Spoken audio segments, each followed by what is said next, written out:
Hello guys, welcome to my YouTube channel Unique Learning Point 781. Today we are going to learn future perfect continuous tense. How to make or recognize future perfect continuous tense.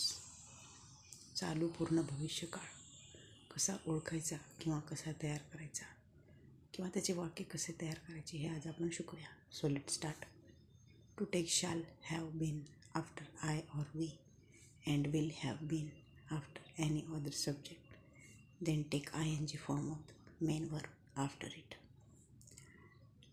करता जर I किंवा वे असतील तर त्यापुढे shall have bin आणि इतर कोणत्याही कर्त्यापुढे will have bin घ्यावे व क्रियापदाचं पहिलं रूप त्याला ing प्रत्यय लावलेला असेल तर ते वाक्य फ्युचर परफेक्ट कंटिन्यूस टेन्स म्हणजे चालू पूर्ण भविष्यकाळाचं वाक्य आहे हे सिद्ध होते. जसे की उदाहरणार्थ एक्झाम्पल्स आहेत. He shall have been eating a mango.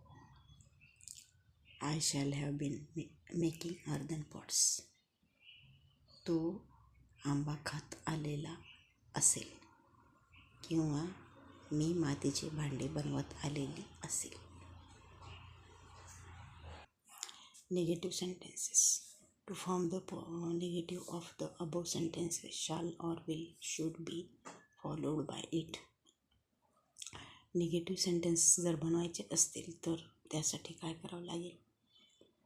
Will आणि शाल यांच्या पुढे नॉट ठेवल्याने निगेटिव्ह सेंटेन्स तयार होतात. जसे की like he will not have been eating a mango. I shall not have been making earthen pots. Next, yes no questions. If placed at the beginning of shall or will in the above sentences, it become yes no questions.